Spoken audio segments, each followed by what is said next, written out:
You're listening ad-free on Amazon Music.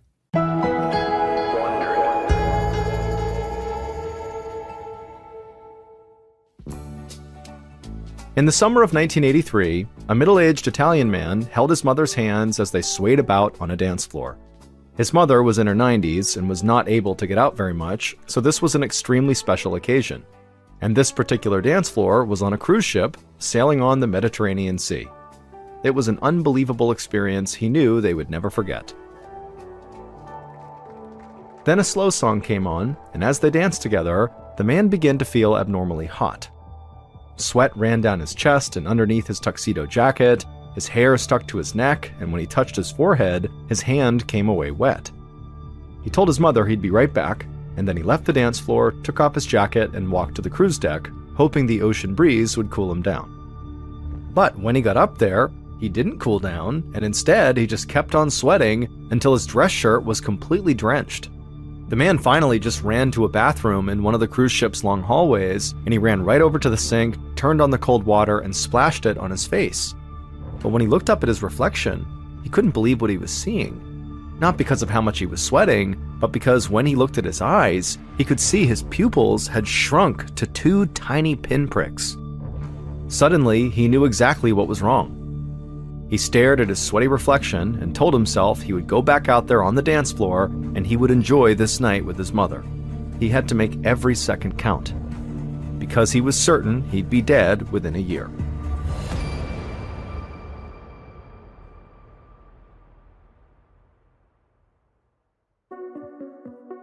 From Ballen Studios and Wondery, I'm Mr. Ballen, and this is MrBallen's Medical Mysteries, where every week we will explore a new, baffling mystery originating from the one place we all can't escape, our own bodies. If you like today's story, please take the follow button on a 70-hour cross-country road trip and insist on only listening to Christmas music the entire time.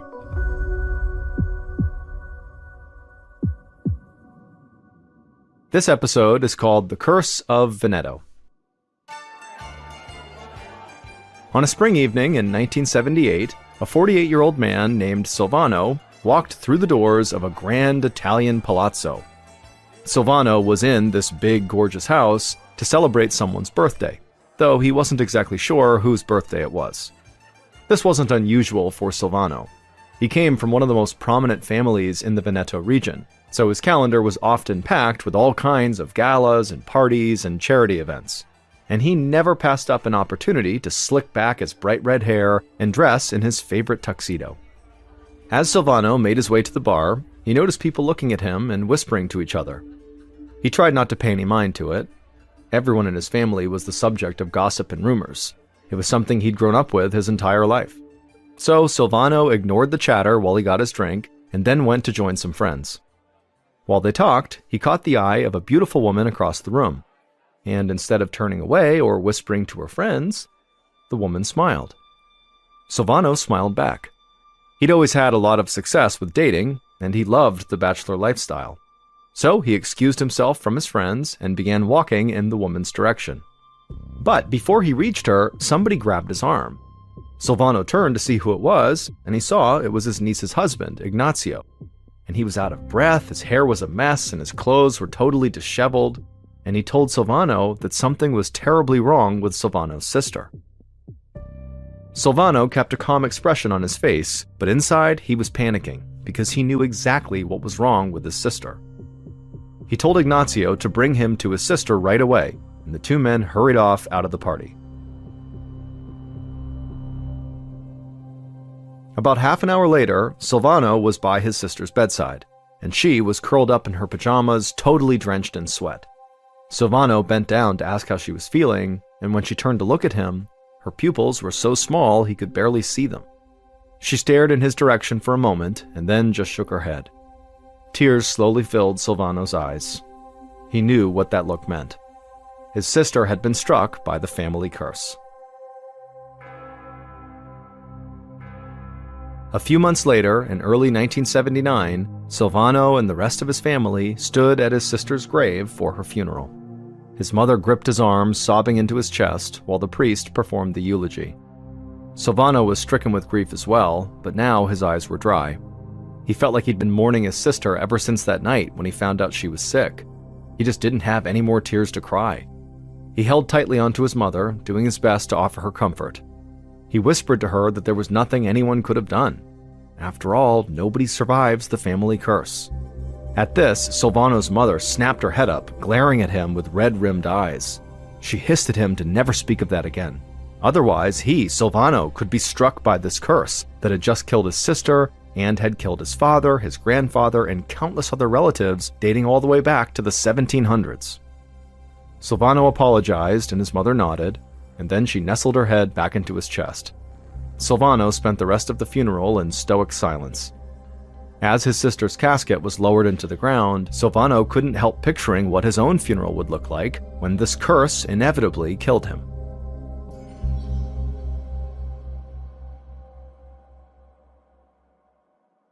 After his sister died, Silvano threw himself completely into his work. He managed a very successful construction company and spent all his time organizing projects and visiting job sites. One of his remaining living sisters, who lived with Silvano, had to constantly remind him to eat and drink, and then whenever he had a social event, she had to remind him to attend it. For the next few years, that was what Silvano's life was like. Basically work 24/7. But by 1983, 4 years after his sister had died, Silvano was completely exhausted. He knew he needed a break. So that summer, he decided to surprise his mother with a cruise on the Mediterranean Sea. And it would turn out it would be just what he needed. The warm air was invigorating, and every evening there was a new party for Silvano to attend. But on the last night of the cruise, disaster struck. Silvano was dancing with his mother when he suddenly felt overheated. He could feel his skin sticking to the shirt underneath his tuxedo jacket. His mother pulled away from him and asked if he was okay, and Silvano nodded and said he was fine, he just needed to go cool off for a minute. Silvano's pulse raced as he ran to the bathroom. He knew this was not just a simple case of overexerting himself, and when he looked into the mirror, his pinprick-sized pupils confirmed his worst fear. The family curse had indeed come for him too, and he was all too familiar with what happened next. First, he would stop being able to sleep, his mind would begin to deteriorate, and he'd lose his grip on reality, and then shortly after that, he'd be dead. And there was nothing anyone could do about it.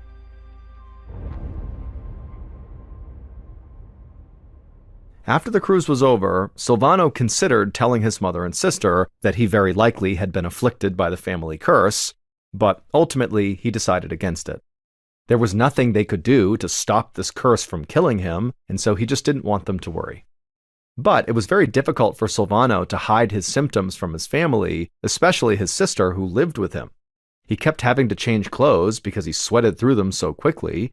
He rarely made eye contact with her because he didn't want her to see his pupils, and at night when he laid in bed unable to sleep, he was too scared to get out of his bed and do anything because he was worried his sister would hear him walking around. About 6 months after the cruise, Silvano sat at his desk in his home office. He'd been avoiding going to work in person because he didn't want anyone to notice his illness. The clock read 3 p.m., but Silvano had already put in a long day because he had been up working since 4 o'clock that morning. Even though he'd been working for 11 hours straight, Silvano did not feel tired. He just felt hot. He grabbed a piece of paper off his desk and used it to fan himself. Silvano knew the curse was only going to get worse, but there really wasn't anything he could do to stop it. So he figured, why worry about it? He didn't even call a doctor. He'd rather keep trying to live his life than cry over something he couldn't change. Just then, Silvano's sister rounded the corner into his office. He immediately dropped the paper, hoping she had not noticed him fanning himself, and she asked if he was going to take a break to eat. But he told her he was just too busy. She stood there staring at him. He could tell she didn't believe him. Finally, she sighed and left the room. For a second, Silvano thought about getting up and following her down the hall and letting her in on his declining health, but before he could, his phone rang, so he answered it. It was his niece's husband, Ignacio. He asked Silvano if he'd come over for dinner that evening. Silvano didn't have any other plans, so he said sure. Silvano hung up the phone and pushed the stack of papers aside and then stood up. He'd already sweat through all of his clothes, so he'd need to shower and change. He quietly opened his office door and tiptoed to his bedroom. being extra careful not to make any noise, in fear that his sister might come find him and see his drenched clothing. Silvano hated having to sneak through the house, but he didn't know what else to do. He promised himself that he would tell his sister what was going on as soon as he could find the right words. That evening, Silvano arrived at Ignazio and his niece Elisabeta's house with his red hair neatly brushed and a pocket square tucked into his suit. Silvano shook Ignazio's hand and gave Elisabeta a hug. He kept a smile on his face, but as he did, he worried they would see how sweaty he already was. As they led him down the hallway to the kitchen, Silvano caught a glimpse of himself in the mirror, and he looked terrible. He'd done everything he could to clean up, but there was just no hiding the sweat on his brow or the dark circles under his eyes or his tiny, tiny pupils. Silvano looked away from his reflection and took a seat at the table. Ignazio filled 3 glasses with red wine, and Elisabeta brought a large dinner salad to the table. Silvano had barely taken 1 bite before Ignazio made him wish he had not come over at all. Ignazio asked Silvano how he'd been sleeping. Silvano knew exactly what that meant. Either he had not hidden his symptoms well enough, or maybe his sister, who lived with him, maybe she noticed the curse was creeping up on him and told the family. Silvano sipped his wine and admitted he had not been sleeping much. But it was okay. He was using the extra time to get more work done. The only thing that bothered him was that his sex drive had disappeared. He said that to be funny, but Ignazio and Elisabeta did not laugh. Ignazio's expression was grave. He said he'd gotten access to the local parish records, which contained information about the family going back to the 18th century. He discovered that throughout the generations, Silvano's ancestors had frequently died young, and the records said they died from all kinds of strange disorders and diseases. Things like epilepsy, fever, meningitis, dementia, various brain diseases, and schizophrenia. As for the death of Silvano's sister, that had been attributed to familial encephalitis, which is a type of brain disease. But Ignazio said he didn't think any of those things were actually the thing that killed them. He was certain they had all died from the family curse. But of course, family curse would not be an acceptable cause of death. Even in the 1700s, they would not put that down as the thing that killed someone. Ignazio believed the real disease that was wiping out members of this family was some kind of rare genetic condition originating in the brain, one that nobody had ever been able to identify. He begged Silvano to please seek help from a neurologist before it was too late. Silvano leaned back and crossed his arms. He felt betrayed, like this dinner had been a setup just to ambush him. He told Ignazio he didn't want help. He'd seen his sisters poked and prodded by doctors before invariably they still just passed away. Going to a neurologist would only cause more pain and more frustration. But Ignazio would not take no for an answer. He said he knew a neurologist in a nearby town, it'd be a quick visit, and if nothing else, the doctor might be able to prescribe something that could help Silvano sleep even a little bit. Silvano shrugged and then finished his wine in a single gulp, and then he said, "Okay, fine, I'll go, but only if you don't ask me to do anything else after this." A few days later, Silvano sat in the passenger seat of Ignazio's car as they drove on the thin roads of the Veneto region, passing by fields of grazing cattle, intricate Gothic buildings, and canals full of clear water. The view was beautiful, but Silvano was too anxious to enjoy it. He did not believe this neurologist was going to be able to help him, but there was still a part of him deep down that did hope he could be cured. They pulled up to the neurologist's office, parked, and walked inside. While they checked in with the receptionist, Silvano felt like he was being watched by the other patients in the waiting room. As usual, Silvano tried to ignore their curious looks, but now it was harder for him to do. His family's curse and the trail of early deaths left behind was an open secret within this community. He could sense them evaluating him to see if he might be suffering from this curse too. After a few uncomfortable minutes in the waiting area, Silvano and Ignazio were called back to an exam room. A young neurologist came in, and Silvano explained his symptoms: unusual sweating, tiny pupils, low sex drive, and difficulty sleeping. Silvano was on edge as he watched the neurologist think. The doctor said he wasn't sure what to make of the sweating and the size of Silvano's pupils, but the lack of sleep could be a result of anxiety or depression. The neurologist prescribed Silvano a sedative. He said it might not cure him, but it should help him rest. Just like that, Silvano's hope dissolved. He'd known this appointment would be useless. Feeling disappointed, he stood up and thanked the doctor. Then he and Ignacio left the office and headed home.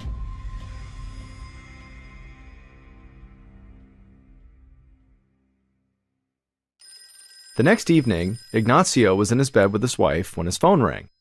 He pushed the covers back and walked to the receiver, and when he picked it up, he heard Silvano's sister's frantic voice on the other end.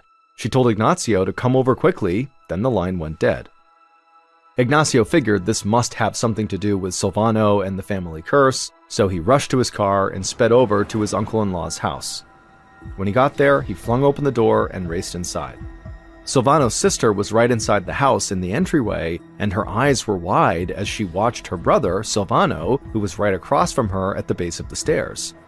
Silvano wore black silk pajamas that were totally drenched in sweat, and he was hunched over slightly, moving his arms like he was trying to pick up objects and move them, except his hands were empty. It was like he wasn't even aware of what he was doing or aware of anyone else in the room.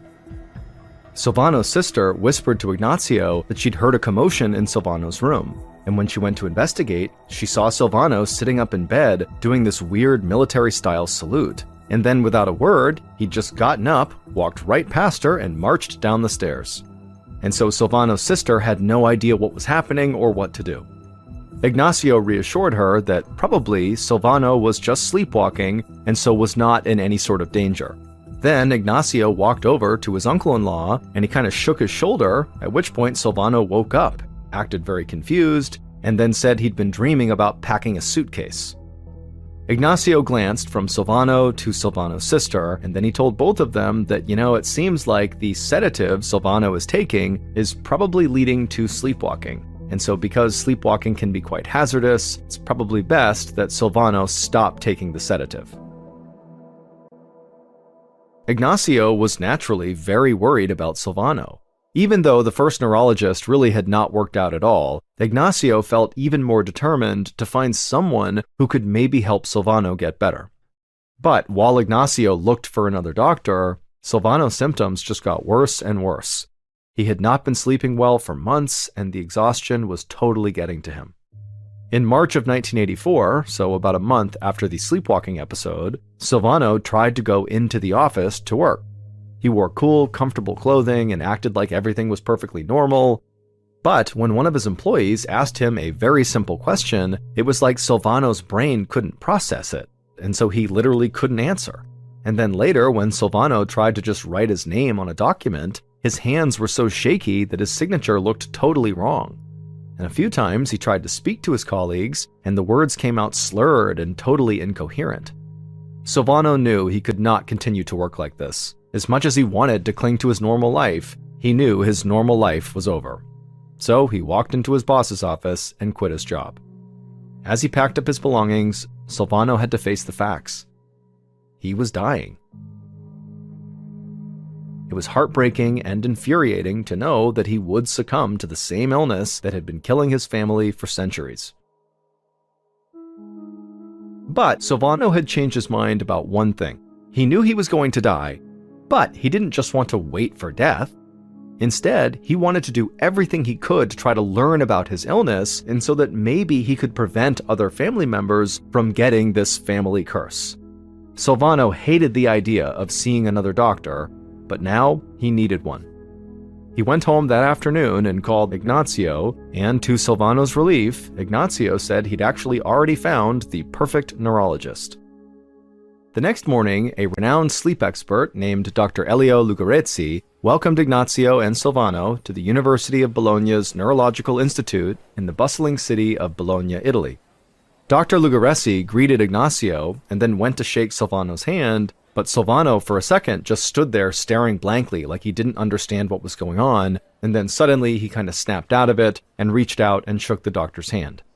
After that, Dr. Lugarezzi led the men down a long decorated hallway into his office. The doctor sat at a large organized desk and motioned for Ignacio and Silvano to take the seats across from him.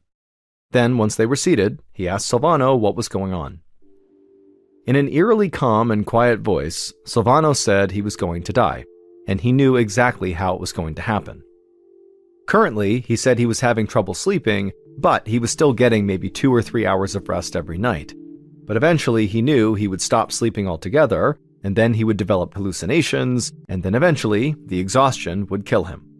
Ignacio leaned forward and explained that Silvano's illness actually ran in his family.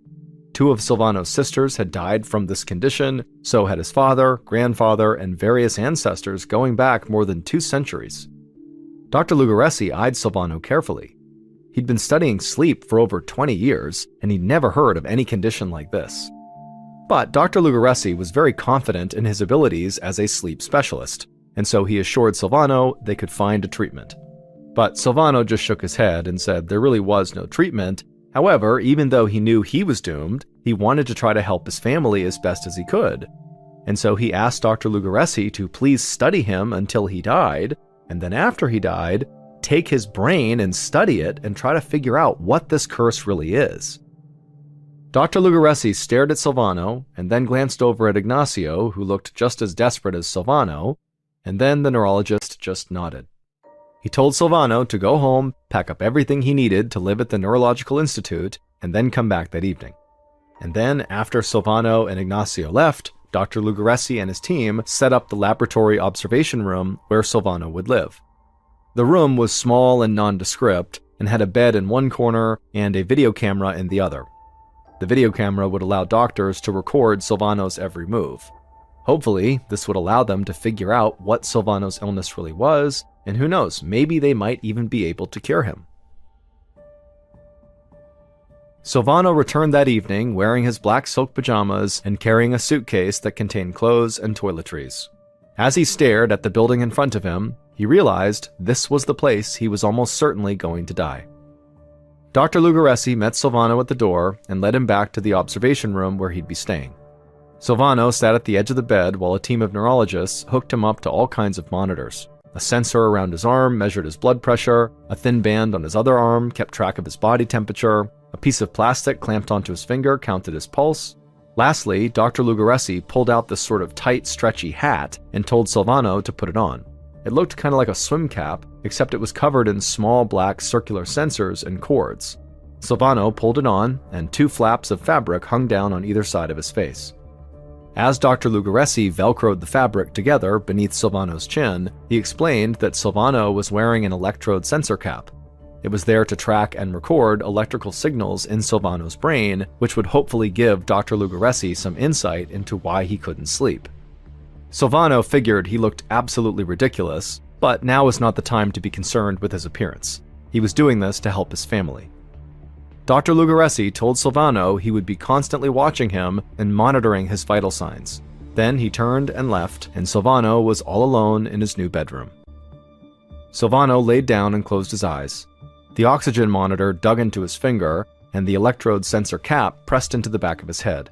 He couldn't get comfortable, especially when he knew a camera was watching him. But it didn't really matter. Whether Silvano was here or at home, he didn't think he was going to get any sleep. So he laid on the bed and stared up at the tile ceiling. But the longer he looked, the fuzzier his vision got. And then the seemingly random patterns on the ceiling tiles started to morph and shift into shapes and faces. Silvano knew he was hallucinating, which came with the family curse, but he couldn't do anything about it, so he decided he would just enjoy the show. From outside the room, Dr. Lugaresi watched a screen that showed data from Silvano's monitors. On the screen, a series of lines spiked, dipped, and flattened out, depending on the electrical signals in Silvano's brain. Dr. Lugaresi watched the screen, getting more and more confused. The data from Silvano's brain did not look like anything he had ever seen before. People typically had one electrical pattern when they were awake, and another quite different pattern when they were sleeping. But Silvano's results didn't match either of them. He was in some kind of in-between state, not awake, but not asleep. Dr. Lugaresi watched through the window as Silvano moved his arms up and down over his head. It looked like he was going through the motions of combing his hair, except his hands were empty and his head was totally covered in wires. Whatever was going on, it was not typical sleepwalking. Silvano would eventually fall asleep, but only for an hour. When he woke up, Dr. Lugaresi checked his various monitors. Silvano's body temperature was abnormally high, his breathing was irregular, and his heart rate was erratic. Dr. Lugaresi glanced at his colleagues, and they looked just as confused as he felt. Dr. Lugaresi didn't know what any of these symptoms meant or how they might be related. He realized that solving this mystery might be a lot harder than he'd anticipated. One morning, about a month into his stay at the Neurological Institute, Silvano sat upright in bed, staring into space. Over the past few weeks, his mind had begun to deteriorate. He spent almost all of his time in that in-between state where he wasn't quite sleeping or quite awake. Without regular sleep, every day kind of bled into the next one, and so Silvano lost track of time. He would look around the hospital room to try to ground himself to figure out what was going on, but he couldn't get his eyes to focus. Sometimes Silvano was vaguely aware of Dr. Lugaresi asking him some questions, but the doctor's voice sounded garbled and far away. That morning, as he sat awake staring at nothing, Silvano actually started to feel tired. And just as he thought he was finally going to get a little bit of sleep, his head just jerked right back up. And then he felt tired, and so he started to drift off, but then again, his head snapped back up. It was like his body was actively rejecting sleep. Frustrated, Silvano pushed himself out of bed with his weak, shaky arms, and then he just began shuffling around the room with no idea where he was trying to go or what he was trying to do. It took all of his strength to put one foot in front of the other, but it was better than trying to sleep unsuccessfully. As Dr. Lugaresi watched Silvano pace around in his room, the doctor decided he had to do something to help. He went into the room and gently led Silvano back over to his bed, and then once he was sitting down, he injected him with a sedative. And as soon as he did, Silvano's pulse and blood pressure plummeted. He almost stopped breathing. Dr. Lugaresi's stomach dropped. The sedatives had sent Silvano into a coma. Panicked, he administered more medications to undo the effect of the sedative, and these medications did bring Silvano out of the coma and put him back into that kind of trance-like state he was in. Dr. Lugaresi didn't know what to do. Silvano had always told him that there was no cure for this family curse, but Dr. Lugaresi had really wanted to prove him wrong. But now, after a month of monitoring Silvano, the doctor still could not give him a proper diagnosis, let alone help him get better. Dr. Lugaresi was really starting to feel helpless. Another month later, Dr. Lugaresi sat next to Silvano's bedside. Silvano was practically comatose, a totally blank expression on his face, until out of nowhere, he wrapped his arms around his legs and started screaming as loud as he could. To Dr. Lugaresi, it was like all of Silvano's pent-up pain and frustration was now finally just coming out. The worst part was, this seemed to be the last bit of energy left in Silvano. Over the next few weeks, Dr. Lugaresi watched as Silvano became less and less aware of the world around him. He quit eating, he quit moving, and so Dr. Lugaresi knew Silvano was dying, and there was nothing he could do to stop it. Silvano passed away in the laboratory observation room. Just as he'd predicted, he died 9 months after that night on the cruise ship when he first noticed symptoms of the family curse developing. Dr. Lugaresi kept the promise he'd made to Silvano. Immediately after he died, a pathologist removed Silvano's brain, and it was shipped to a neurological specialist in America. And what that specialist discovered in Silvano's brain shocked Dr. Lugaresi. The thalamus is a small walnut-shaped structure located near the center of the brain. It helps us process sensory information and plays a vital role in consciousness and maintaining our regular sleeping and waking cycles. And Silvano's thalamus was full of holes. It literally looked like worms had just bored right through it. Large portions of his thalamus had just been totally destroyed.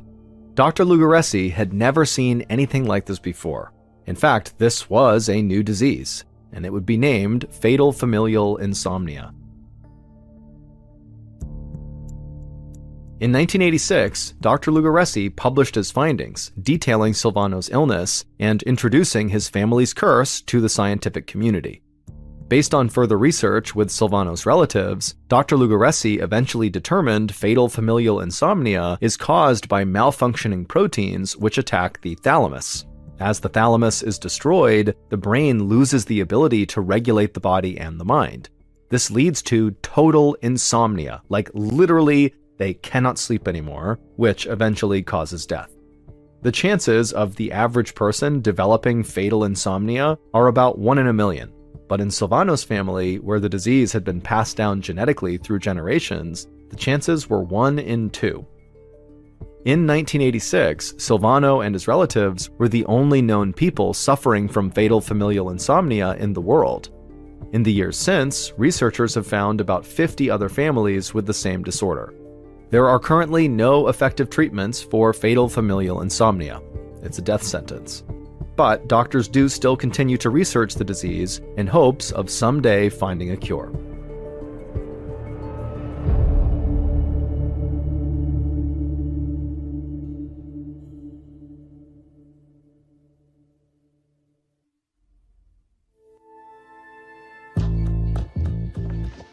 From Ballin Studios and Wondery, this is MrBallen's Medical Mysteries, hosted by me, Mr. Ballen.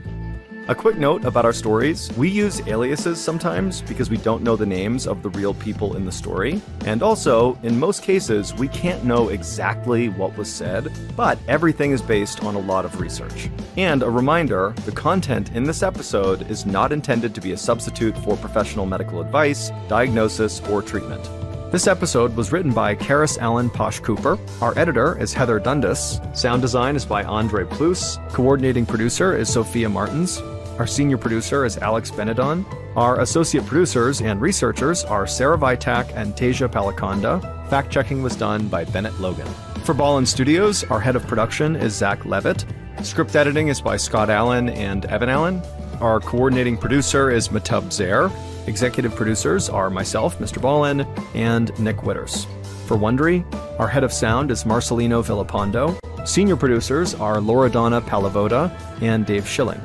Senior managing producer is Ryan Lohr. Our executive producers are Aaron O'Flaherty and Marshall Louie for Wondery.